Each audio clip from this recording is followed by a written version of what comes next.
everybody, Joy Purdy here, host of Discover the Joy of the Purdy podcast.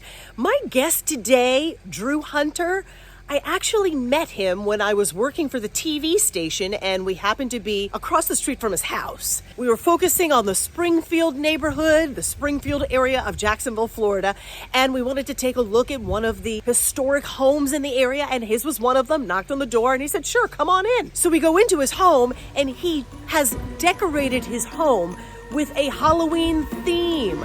Not just for the Halloween season, but permanently. Wait until you see this house. He is an artistic genius and obviously has a joy and a love for art. Not only was it fun to sit down and talk with him, but we got a tour of his entire house.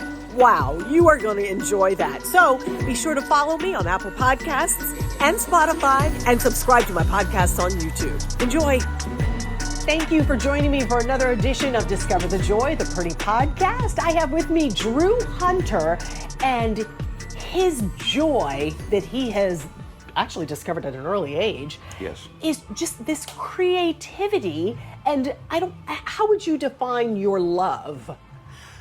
Well, it is all about creativity, and it is about the joy of creativity. It's an amazing process. And, you know, when people talk about, oh, I'm not creative and so on, everybody has creativity. Everyone has the potential to be creative. You can be creative if you're a banker. You can be creative no matter, my dad was an accountant, very creative man. I mean, he was amazing. And hello. This is Dark Ride, by the way. And so creativity has been part of my life ever since I was just a itty bitty Drew, right? So this is interesting. We are in the Springfield area of Jacksonville, Florida, and this area has been revitalized. Your home has been refurbished, and you have created this Halloween, I don't even know what to call it, extravaganza here. I mean, I can't wait for you all to see the tour we are going to take in a little moment after we finish talking with Drew. But what inspired this home? Good question. And I'll just start by saying it's something I always wanted to do. When I first saw the original Addams Family television show back in, 64? Mm-hmm. It was on for 2 seasons, and they came on the same time as The Munsters. Both of those shows ran simultaneously, one on ABC, one on CBS. But I loved the Addams Family, and I loved their house.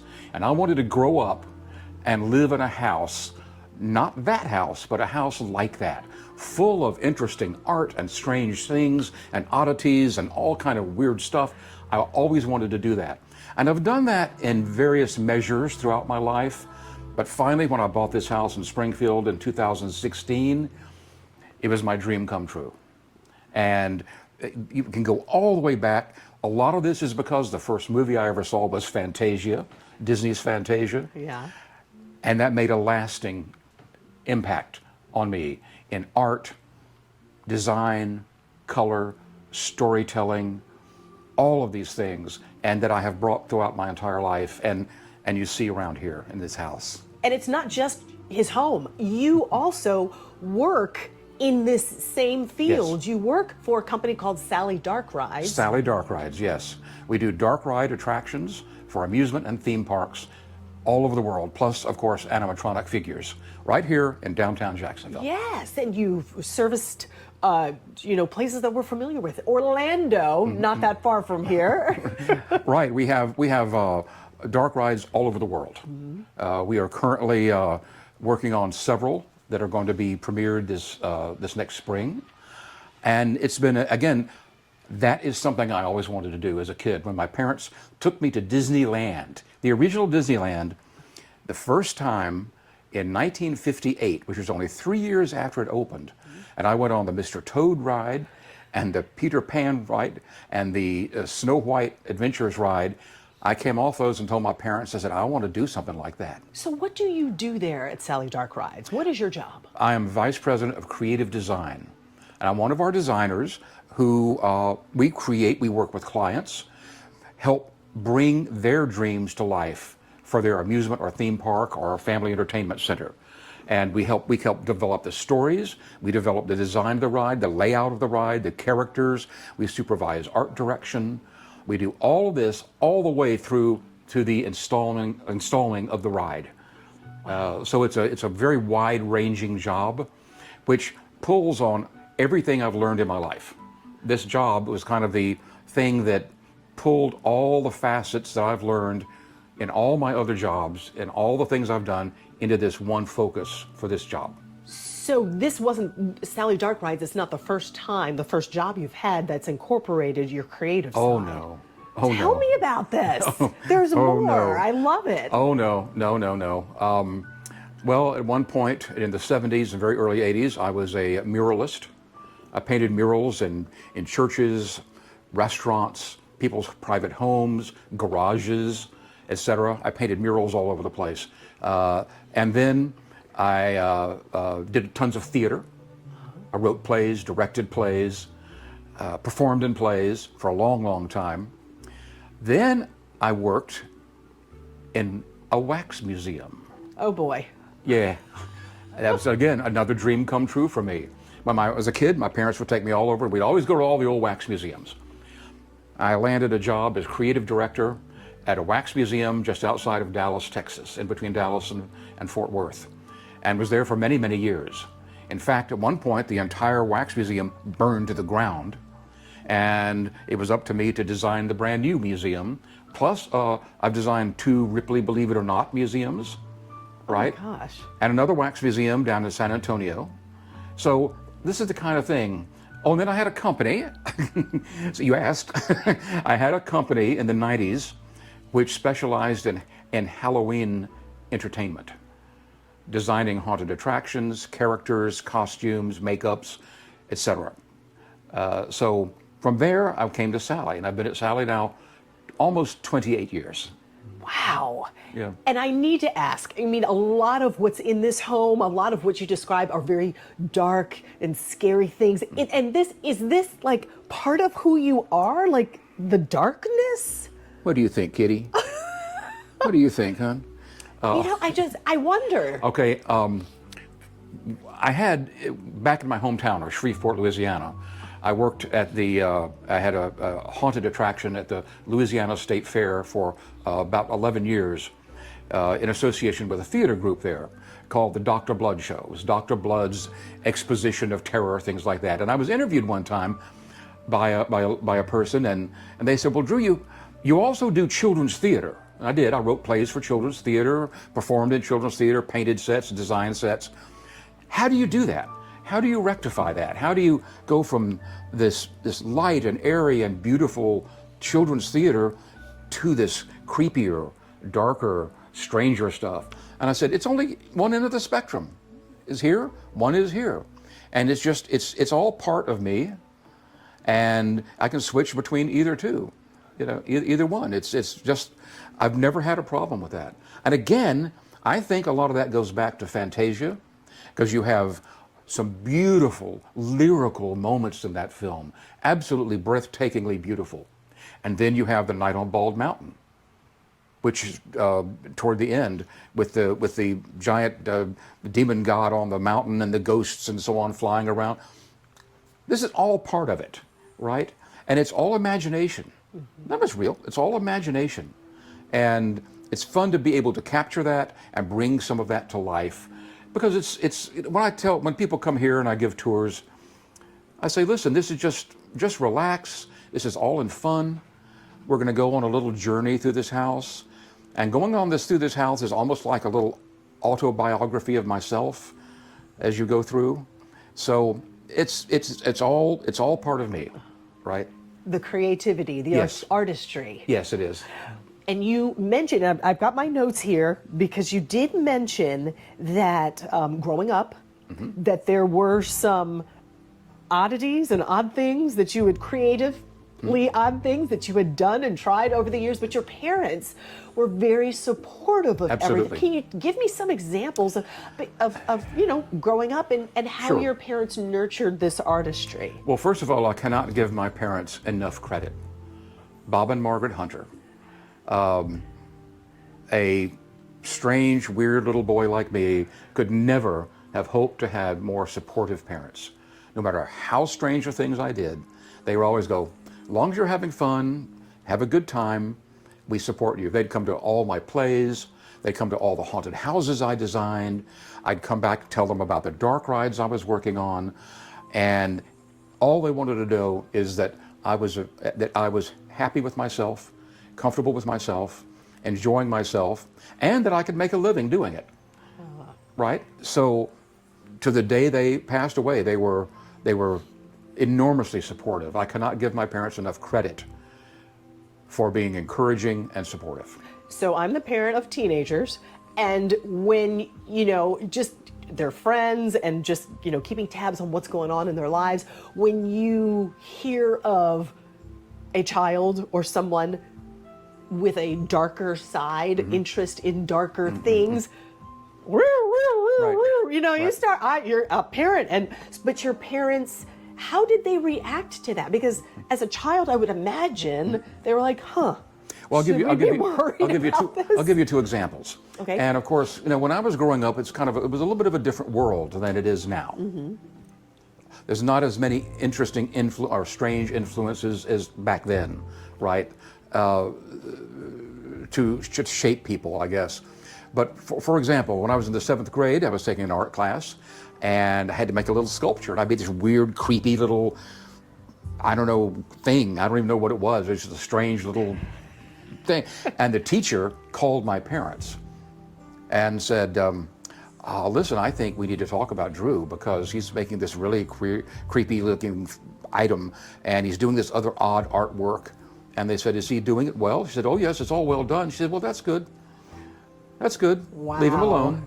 Kudos to your parents. Leave him alone. I'd have been at that school so fast. And then, and then when I did these haunted attractions back in my hometown, starting in 1975 through 1985 or 86 or so, we'd have a press preview night of our haunted attraction. We called it a shriek preview, right? And we would invite all the local theater people and friends of the cast and such. And I would always invite my parents. My parents would come. My mom would bring a tray full of bat cookies. She'd make bat cookies for me, and pumpkin cookies and skull cookies. And they would come and just stand there and just beam and be so proud. They'd go through the show and scream and yell and come out and go, that was wonderful, Drew. That was wonderful. So that's what I have to remember, and it was who wouldn't appreciate that? Yes, and I'm fascinated by it. The relationship that you had with them, did you talk to them as a child? Like, was it an open communication, or was it just hey, hands off, we're just going to watch and see what you do? No, my mom and dad encouraged me. My mom enrolled me in creative dramatics when I was about 9. I was in a production of The King and I. Remember the musical The King and I? As one of the King's kids in 1958. Would you like to try out for that? And I went, sure. So me and my best buddy went and I tried out for it, got in, and the show ran for a number of weeks. Got to do that. Then I was in creative dramatics. Encouraged me, gave me paid for art lessons for me. On and on. Bought books. I have a set of books here in this library that she bought me called Sketches of the Masters. And many of these sketches of the masters were nudes and such. And I was 13 years old, and she gave me this book. She said, you might want to study this because this is a beautiful sketching and pencil techniques and Conte crayon and all that sort of thing. Okay, cool. And she was fine with it. There was no problem with any of that. Her friends were outraged. Well, her friends were going, you gave those to Drew? You gave those to your little boy? And she went, it's art. It's art. It's okay. I have them. They're right on the shelf right up here. Well, we've got to take a look at those later. So that's the kind of thing that I had growing up. I had nothing but positives.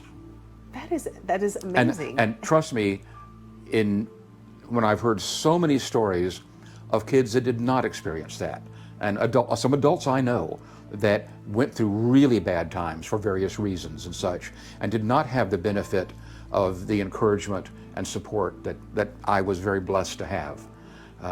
So one of my goals in life is to encourage that, encourage creativity, encourage positivism, and encourage belief in yourself that you can do these things. And I would imagine you do that at your work, especially as new kids, for lack of a better way of explaining, come in and they've got all these ideas and they want to, get their ideas out there. I mean, I would imagine that's something that you... Absolutely, yeah. It's so important to pass it on. To pass on the good things we have in our life, to pass on the benefits that we've had, the knowledge we've had, the joy we've had in doing all this sort of thing. And I've been very, very fortunate to have been able to do that with a number of younger people. Really? Because most people are younger than me now. You've got a birthday coming up in October. I do have a birthday coming up, yes. Almost Halloween. Almost Halloween. My mom missed Halloween by 4 days. In fact, when I was a little boy, my mom was born on Christmas Day. My dad was born on Valentine's Day. All right. So I missed Halloween by 4 measly days. Wow. And when I was a kid, I asked my mom, I said, why didn't you wait to have me until Halloween? And she went, well, my mom was really clever, really sharp. She goes, well, Drew, we wanted to have you early just so we could figure out what kind of costume to get you. Makes and sense. I went, okay. Okay, Mom. And I bought that for a while. And are you an only child? So far. Yes. Only child.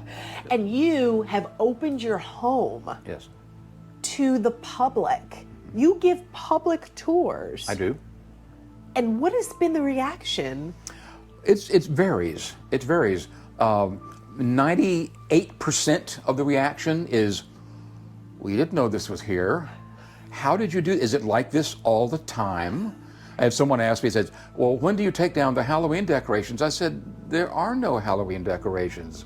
This is, they went, oh. They went, oh my. And I always, start by telling stories. Most of my tours take about 3 hours to go through. Once we tell stories and have a libation or two and have a snack, and friends I give tours to, or friends of friends or family and such. So the reaction is 98% always once they kind of get in the vibe of the house. Because as you know from walking in, you walk in, you gotta go, oh, this is unique, let's just say, but once they get in the vibe of it and get in the flavor of the storytelling and the flavor of the creativity and of each room having a different idea and a different theme and a different motif, they're with it. They're with it.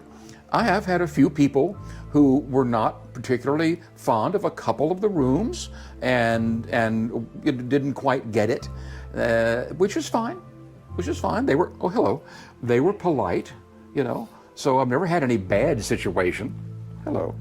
I've never had any bad situation, but some people get it more than other people, just say. Okay.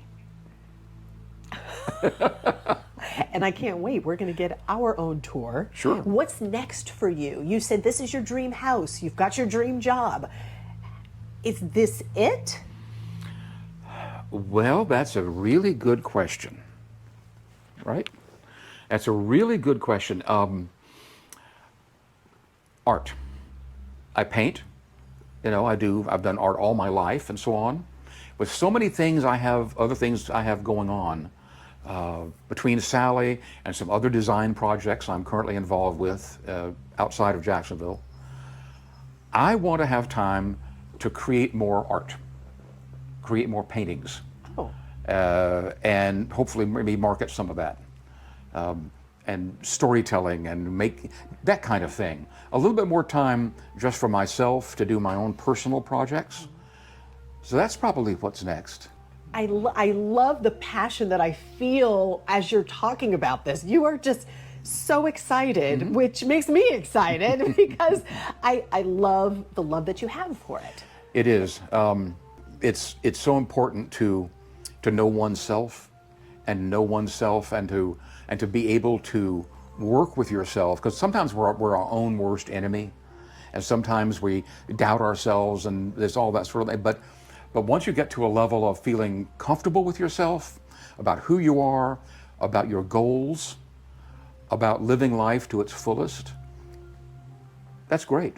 It's a very comforting state to be in, right? It's very comfortable.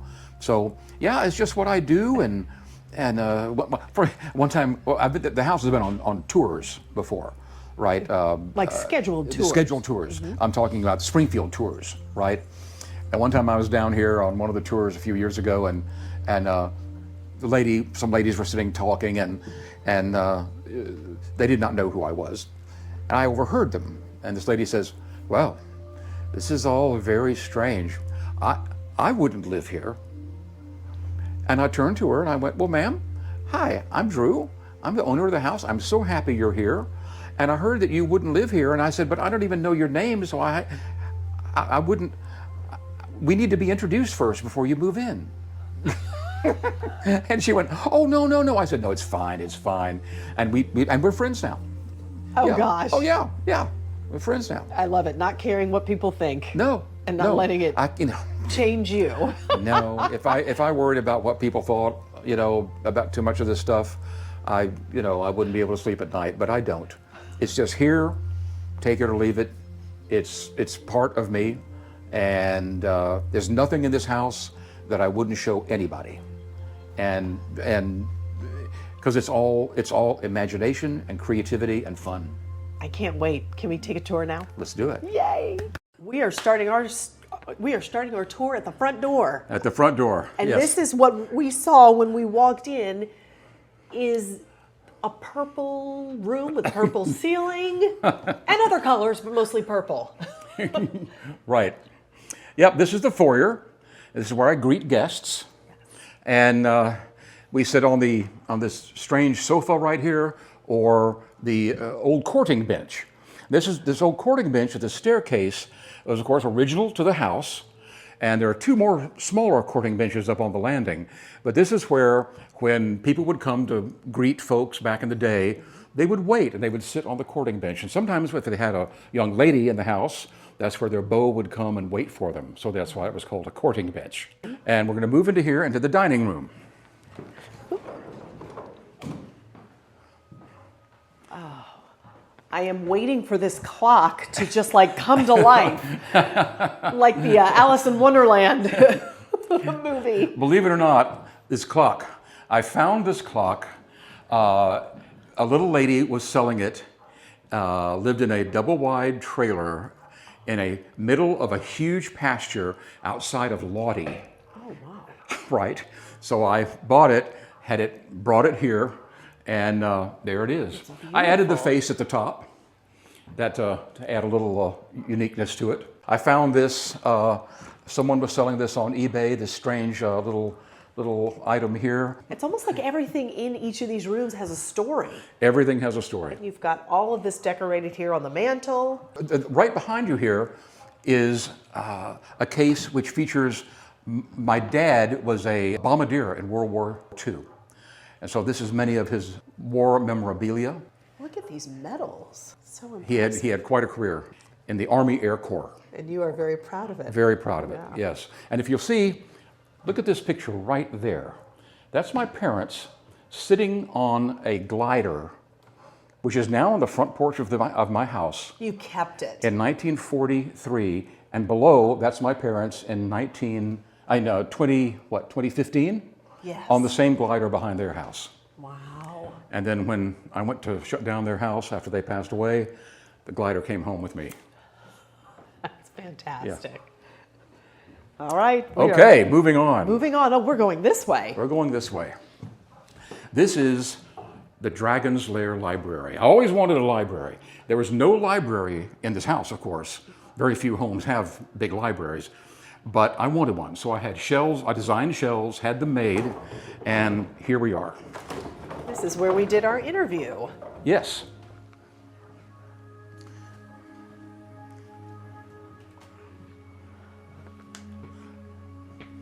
And there's books about theme parks and creativity and art. and movies, oddities, you name it. I'm just soaking it in. This, one thing on a personal note, see the little picture of the kid up there with a little train? Yes. That's Drew. That's you. My dad made that train for me. Oh, wow. That's the train in the picture. Yeah, that's the train in the picture. He made that for me when I was, maybe 1.5, two, something like that. And behind you... Okay. Behind this curtain, pay no attention to the man behind the curtain. is what I call the art bar. Art bar. Okay. Oh my gosh. This is like a speakeasy. Yeah. This is great. Oh my gosh. I can imagine quite a few friends coming here after work, just hanging out, having a drink or two. Tell me about this room. This room was originally part of the front porch. This room, since I've been in this house now just under 10 years. Mm-hmm. And this room originally was what I call the Crazy Hat Lounge, where I make these giant Easter bonnets. We go to St. Augustine every Easter and do these crazy hats. So it had all the hats in here. It was the Crazy Hat Lounge. Changed that to the Dr. Blood Bistro, where I used my character of Dr. Blood, and we had his masks up here and pictures from his shows and various things like that. Then I decided to change it just to an art bar. What's next? I don't know.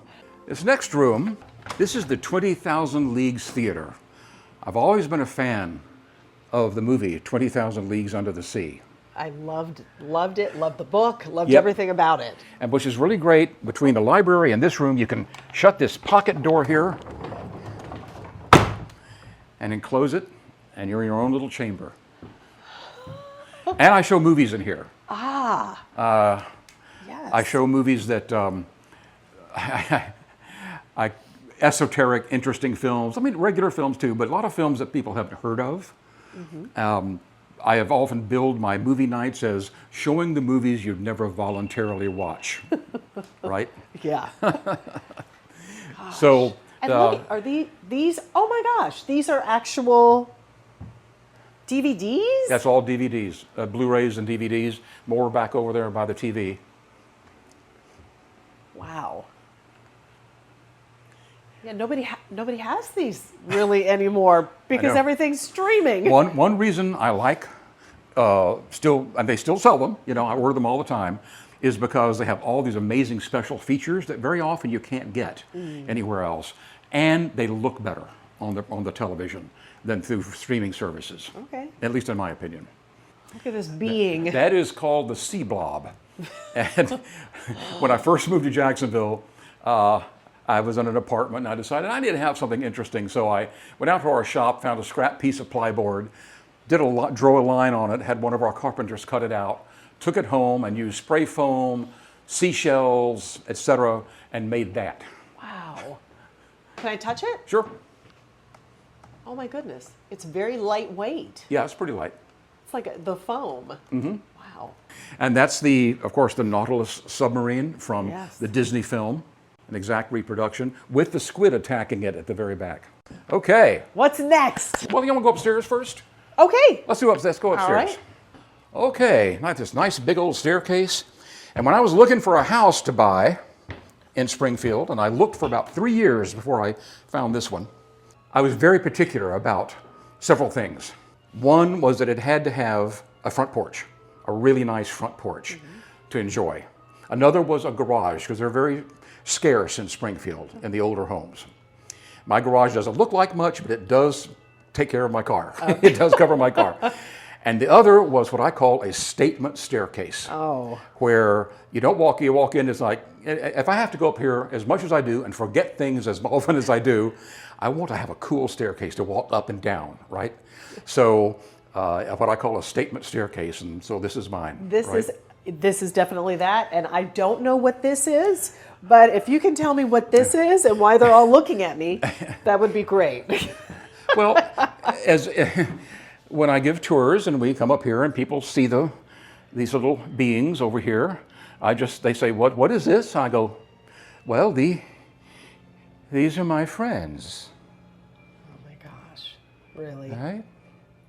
And they're all friendly and nice. Oh my gosh. And usually quiet.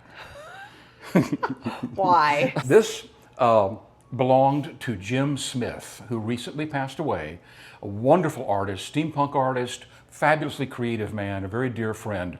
He worked at Blaine Kern for a short time back in the early 2000s. Blaine Kern is the Mardi Gras float maker out of New Orleans. He worked down there. This was off of an old Mardi Gras float, probably made during the 60s. And he always had this fascination with this particular thing. As you can see, she's seen better days. Yeah. She has no arms, no bottom legs, all cracked and so on, but she has personality.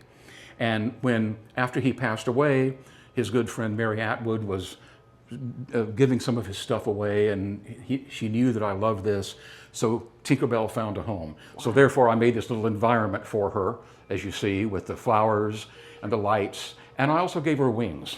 Oh. Well, she didn't have wings before. She looks very... So she greets me every time I come up the stairs. I'm sure she does. I would greet her like, hey, Tinkerbell, how you doing? Hey, Tinkerbell. Okay, the second level. Yes. Let's go in here. Oh, let me show you something first on this door. Oh. This is Drew and my dad on my first visit to Disneyland in 1958. Wow. Standing in front of the castle. Oh. Which is kind of where much of it all started. Yes. Oh, that's awesome that you have this photo. Yeah, isn't that something? Yeah. And I love how it's on display in a very important room for you. Yes, it is. And this is my studio.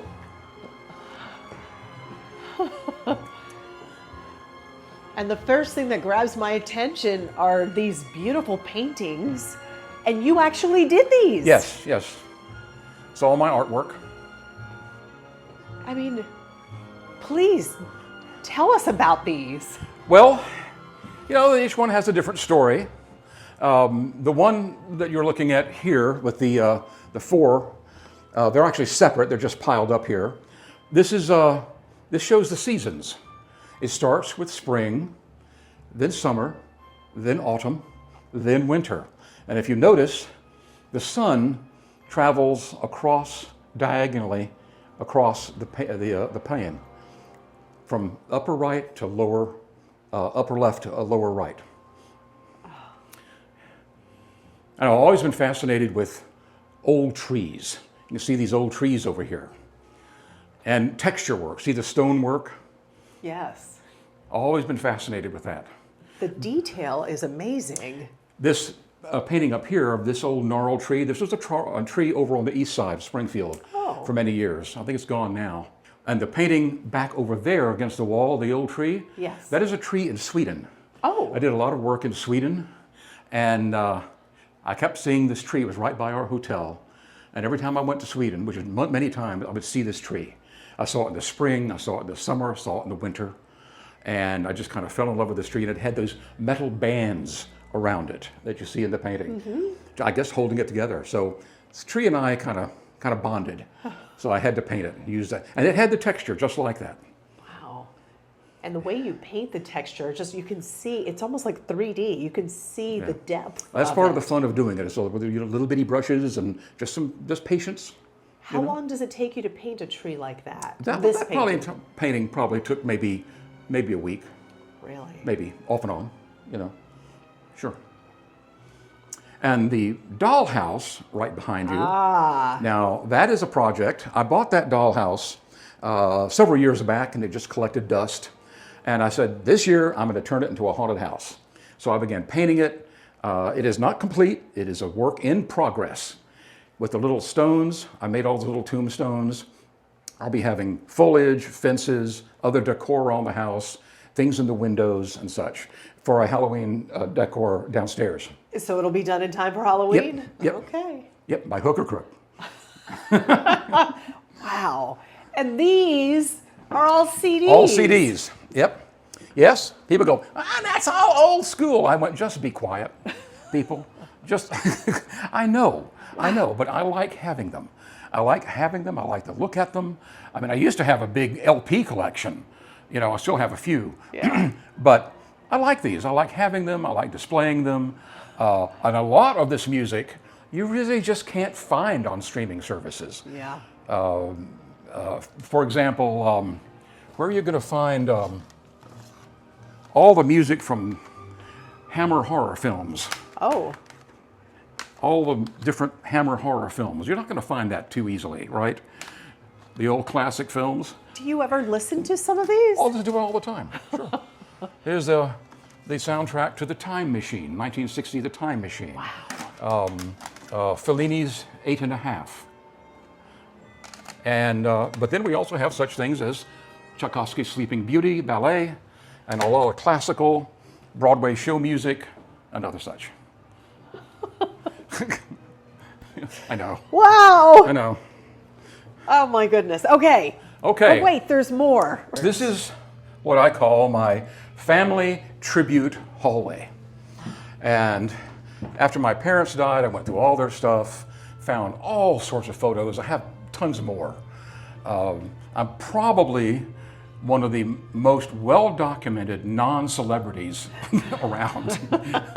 You know, I was their one and only, so they took a lot of pictures of me. But this isn't so much about me. This is about my parents and my family. This is Drew right here at Knott's Berry Farm when I was maybe 2. And I wasn't real crazy about the cigar store Indian. As you can see, that's my mom. That's interesting that you were scared, but Yeah. now Yeah. this would be a commodity for you. Well, I would like to have one in the house. That's great. And other pictures of my dad and my mom and my grandparents. Oh, your mom was beautiful. Yep. Absolutely. My parents could have been movie stars. They were vastly attractive people, not only physically but spiritually and support-wise and so on, as we were talking about. This is my grandparents' house, the very first house I went into, carried in there on Halloween morning, 1949. Oh my goodness. My mom was in the hospital for several days after I was born, carried me in through the front door here, and I lived in this house for many, many years. Oh, So we're about to go into the den of the loving dead. Not the living dead, but the loving dead. What is the loving dead? I'll tell you. The crew of the loving dead is a crew of lifeless yet living zombie pirates, vampires, loup-garous, and ghouls who sail the 7 seas aboard their phantom galleon, the loving dead, forever searching for their lost loves, because love is eternal. We would dress up as zombie pirates and go to New Orleans for pirate gatherings for many, many years. So this is kind of a result of that. Okay. Right? I feel like that was a warning. Oh, no, not at all. Okay. We're friendly zombie pirates. Okay. I guess there is such a thing as that, right? I don't think so, but okay. Yo ho ho. Oh my gosh. Come on in. There's a step down here, so watch your step. Oh my. And we just stepped into the belly of a pirate ship. This is like the captain's, what do you call it? The captain's lounge, the captain's room. Holy moly. You've got your, I love it. Did you draw these? My friend Renee drew those. Renee Spar did those little portraits of all of the characters of our loving dead crew. Ah, gotcha. Look at this. You've got your world, little map of the world here. It's a Right. little tarnished. And what's really interesting is so much of this stuff, people say, where do you get all this stuff?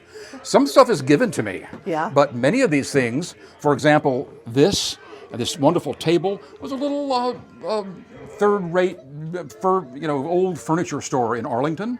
Walked in, there it was. I've gotten a number of things from that same gentleman. And he walks in, he goes, Mr. Drew, I know exactly what you want. And he'll show me something. I said, well, that's not what I want, but here's what I'm looking for. And I'll usually find it, right? Wow. This wonderful couch right here. It looks like it came out of Captain Hook's boudoir, Yeah. right?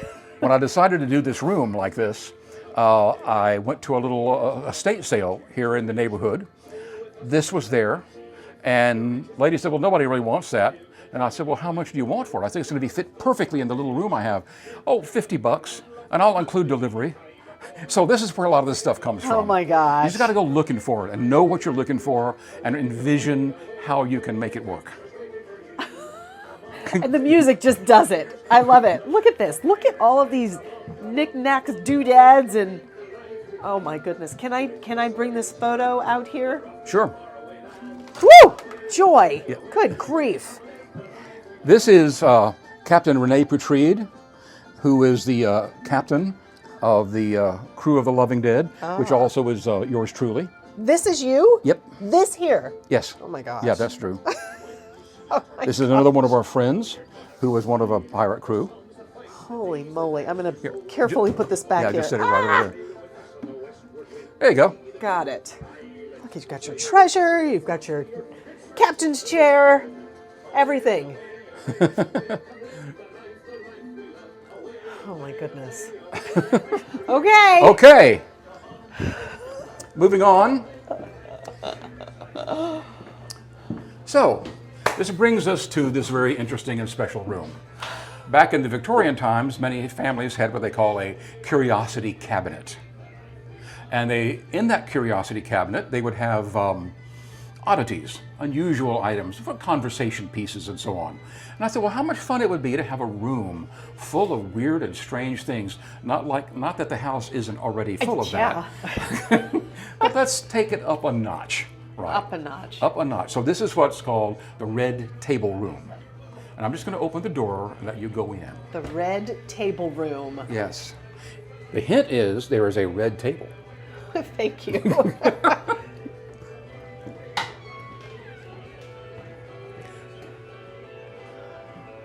Oh, wow. And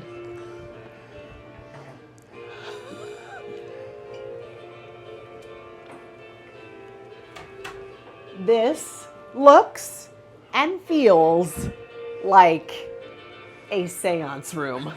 Never done a seance in here, No. but my friend Renee is a fabulous tarot card reader. We've done that in here. But it's also a room just to sit around and have a conversation, tell stories. Tell me about this table. Look at this. Yeah, this table has a bit of a legacy. Before I lived in this house, I lived in a mid-century modern round house in Arlington, an old Arlington. The house was entitled Geodesica, still there. And I wanted a round dining room table. So I had this made by the carpenters at Sally. Originally, there were no bases in these circles. Each one of these circles serves as a placemat. You can sit at the table, but you could see all the way through. And the table was painted white. And it was supposed to suggest a movie reel, because I would show movies all the time. Well, when I moved here and decided to have this room, I enclosed the bottoms of all of these shadow boxes, found all this extra stuff that I had lying around, painted the table red, and spent about a week and a half with little metallic pens doing the artwork on the entire table. Holy moly, you did all of this. Yep. Look at this. Love, peace, joy, truth. Beauty, freedom, love. Yep. Yeah, I would not expect all those words to be in this room, but that's okay. It's part of the artistic. It's part of life. part of life. Unending stories, I guarantee you. How much time do you spend in this room? Do friends come? Yeah, we come up, we've got a glass of something, come up here and just sit down and talk, and we give tours, and that tours always end up in here, just sitting and talking for a while. Wow. And yeah, the cats love this room. The cats love this room. Why, do you think? I don't know why, but they do. They like to curl up in that chair right over there. I don't know if I want to know why. I don't. Nope. This is also an art piece that I did. It has a whole story behind it. This entire unit here, this entire unit, that supposedly it was found much like this in the attic of an old Vieux Carré townhouse back in New Orleans, up in the attic, this old voodoo altar.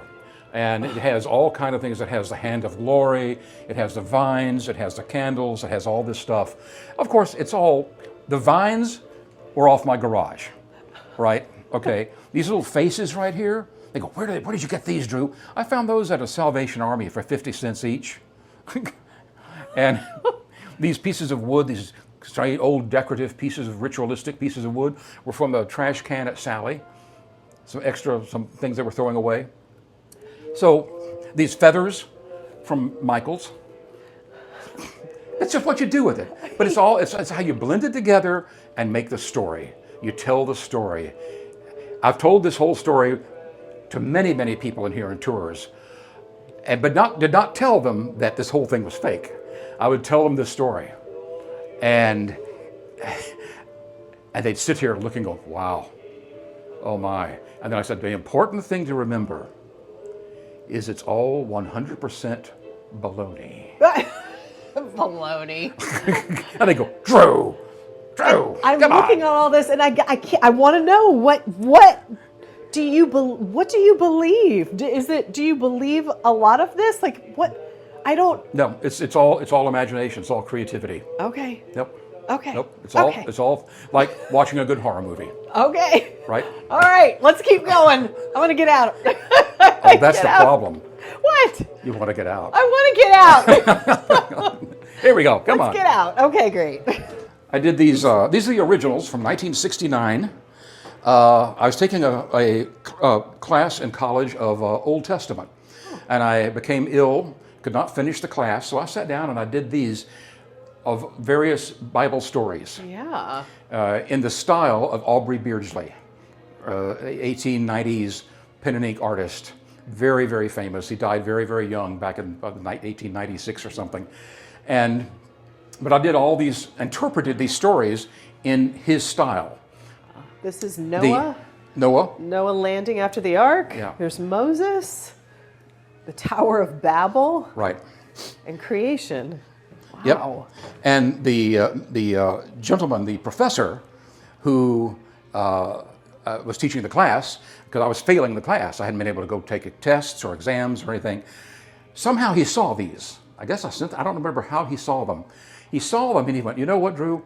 These show such a creativity and an understanding of these stories that we are passing you in the course. Oh wow! And I got through the course with a B, I think. I can't believe there's actually more. Oh yes, we have a little bit more. I'm exhausted. Holy cow! Okay, this way. This way.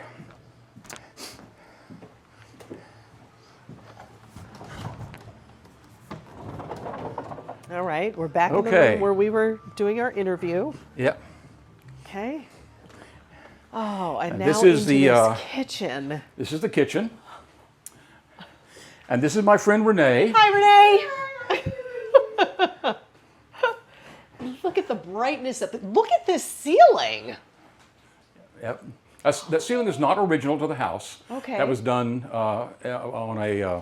on a renovation at one point. Love it, love it. I love the light that is Yep. pouring in here, which is not like your other rooms, No. which are very dark. Right. it's very I like light. controlling the light, but they have to have some light too. And my studio, for example, how bright that is. Yes. Right? This is probably the brightest. Yeah, this is probably the brightest room. This is my little sitting room art gallery. Oh, here's something that's interesting. You'll find this interesting. This is Drew in 1969 as Bozo the Clown. I worked at a TV station while I was in college and performed as Bozo the Clown 5 days a week, 30 kids every show on television, way back. How was that? 18, 19 years old. Oh my goodness. Right. Yep. And right here, see those three little rhinestones? Yes. Those are off of Marilyn Monroe's Happy Birthday, Mr. President dress that sold for $4.8 million to Ripley's. Where did you get those rhinestones? The gentleman, one of his last, a very dear friend of mine, who was responsible for buying the dress for Ripley's. In transport, a couple of the stones were lost, fell off, and he gave those to me for my birthday. Wow. And everything is like perfectly aligned in here. We try to keep things, As presentable. As mixed matched as they are, it all Yeah, seems to meld together And perfectly. that's part of the secret is people, well, there's so many styles. Well, that's the style. The style is a conglomeration, and you make that work. All right, we have one more place. One more room. One We're more. gonna take Behold the wonders of Autotopia, never before seen. The step right up, it's all on the inside. All real, all true, all authentic. Meh.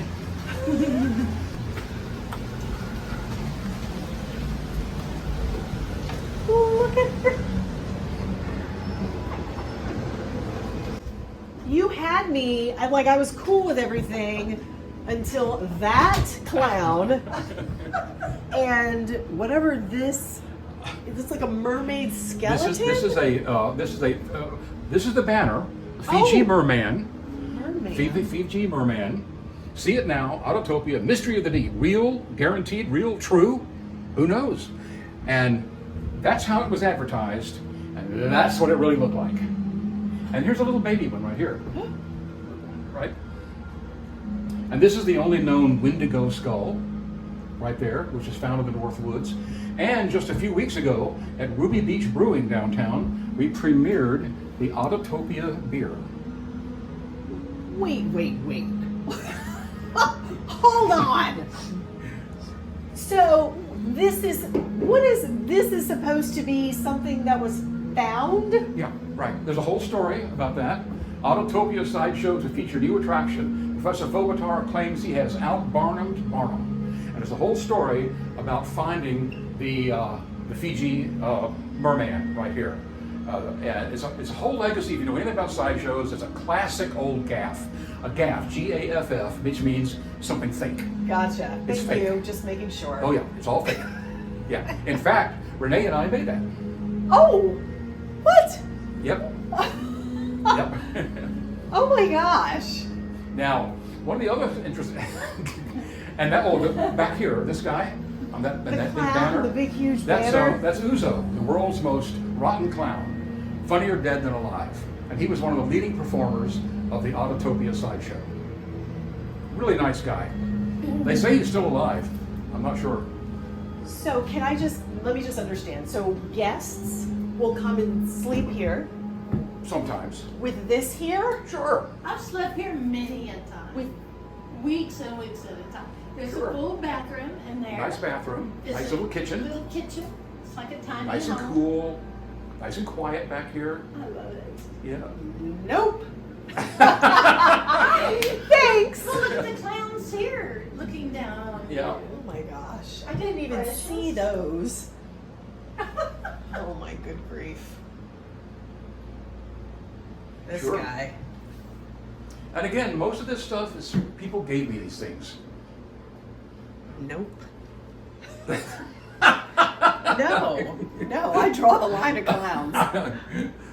We haven't seen everything yet. No, we What? got another room here. There's a, So There's more. before Professor Fobatar passed away in the story, okay. he created what he remembered his train to look like. A scale model of his Autotopia sideshow train. You hear it in there? Yeah. That's what we're going to see right now. Come on. Oh my gosh, why are you trying to scare me? Why? Why? See that? What he No does. other like it. Enter here. A must see. Should have a beware sign. Oh my goodness. Drew, Isn't this exquisite? this is phenomenal. I feel like I just walked right into a sideshow. Behind you is the official portrait of Uzo. Oh.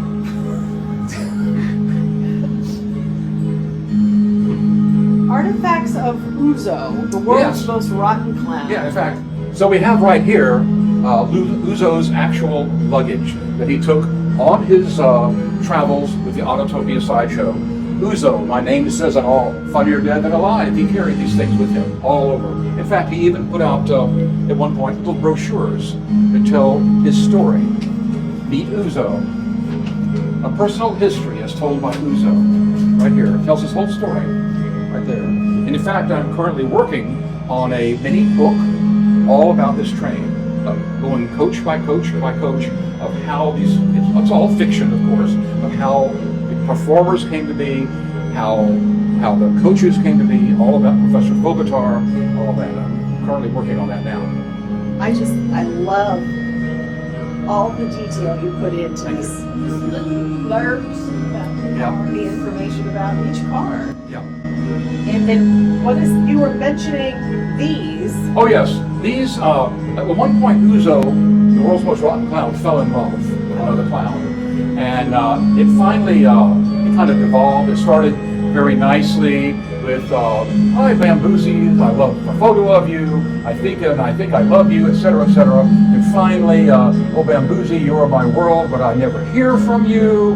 And then finally, oh Bamboozie, where are you? You never write. Why? I write you, I love you. And I still have feelings. I can't go on like this, yet I must. I hate you now, and I am hungry. What does that mean? Well, he was a zombie clown. Oh. So, Professor Fogatar wrote in this Darn handwritten it. notice by Professor Fogatar to Bamboozie saying, hey, you better end this relationship because it's not going to end well. We love Uzo, he's our star performer, and he needs to stay with the show and not be distracted. So that ended that affair, that love affair. I know, it was sad. It almost brings a tear to your eye, and sometimes even a tear to both eyes. You have put so much detail into all of this. This is incredible. And that right there behind you is Professor Fogatar. Oh, he wrote the letter to get the girl Yes, that's the one that owned the show. out of Yep. the clown's life. Okay. Oh. Hello. You're wondering if this is really happening. Yes, it is.